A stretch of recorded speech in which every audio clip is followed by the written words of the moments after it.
नमस्कार मित्रांनो, आपल्या अवतीभोवती कित्येक वाईट लोक, नेगेटिव्ह किंवा नकारात्मक विचारांचे लोक असतात.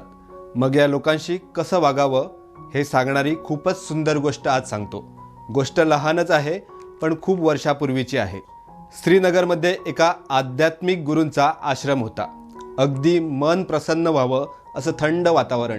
तिथे अनेक शिष्य त्या महाराजांच्या सानिध्यात राहून आध्यात्मिक आणि लौकिक व्यवहाराचे ज्ञान घ्यायचे.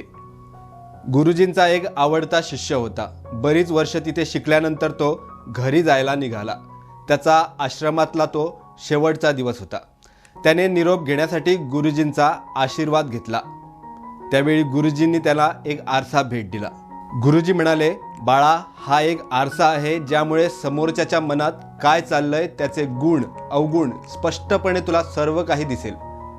गुरुजींनी दिलेली ही अद्भुत भेट घेऊन तो शिष्य खूप प्रसन्न झाला. लगेच त्याच्या मनात आलं, चला सर्वात आधी गुरुजींचा चेहरा आरशात पाहू. त्याने आरसा गुरुजींकडे फिरवला तर गुरुजींमध्ये त्याला अनेक दुर्गुण दिसले. गुरुजींमध्ये अहंकार बाकी होता, क्रोध बाकी होता, द्वेष उरलाय. आता गुरुजींसमोर काय बोलणार? आरसाही त्यानेच दिलेला. त्याने गुरुजींना नमस्कार केला आणि आश्रमातून निघाला. मात्र संपूर्ण वाटभर त्याच्या मनात विचार येत राहिले की हे आणि कसले गुरु, यांना मी आदर्श मानत आलोय. मात्र साधा अहंकार त्यांच्या मनातून गेला नाही, राग त्यांच्या मनातून सुटला नाही. गुरुजींच्या मनात अवगुण, वाईट वृत्ती.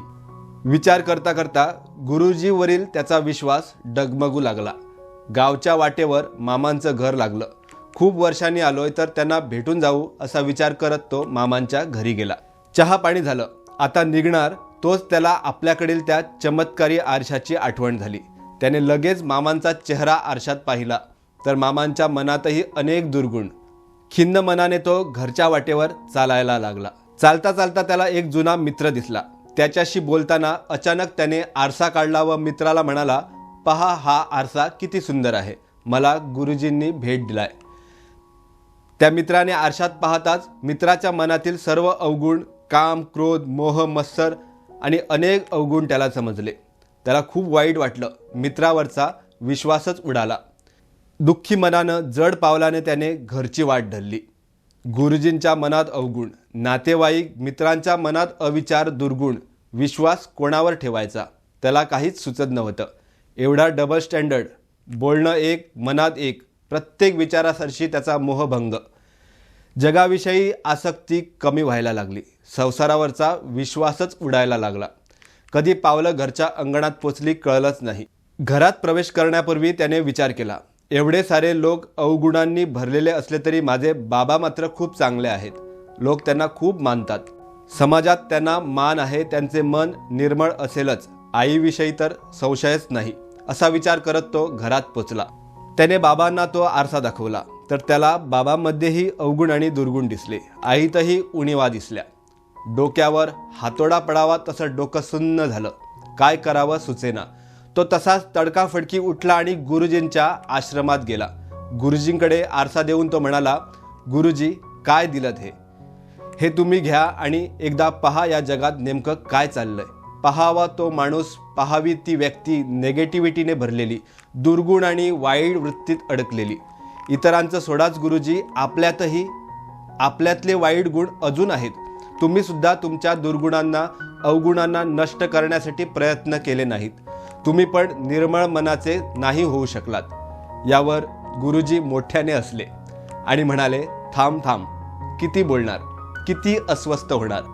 असं म्हणत गुरुजींनी तो आरसा शिष्याच्या समोर केला. म्हणाले, आता या आरशात पहा. गुरुजी म्हणाले, पहा एकदा काय दिसतंय ते.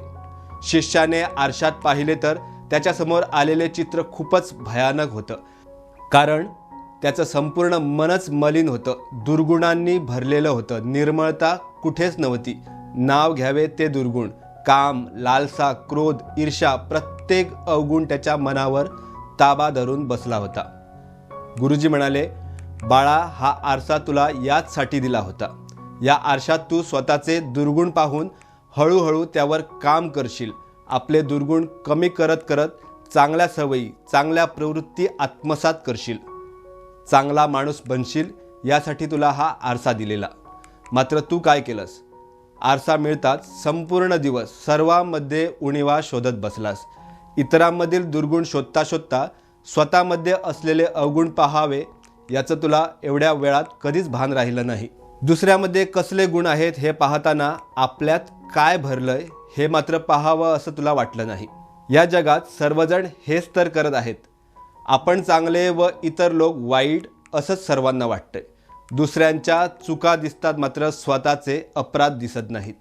इतरांच्या वागण्यावर चर्चा करत बसण्यापेक्षा स्वतःचे वागणे सुधारावे हेच ही गोष्ट सांगते. गोष्ट कशी वाटली हे मात्र सांगायला विसरू नका. तुमच्या कमेंटची प्रतीक्षा राहील.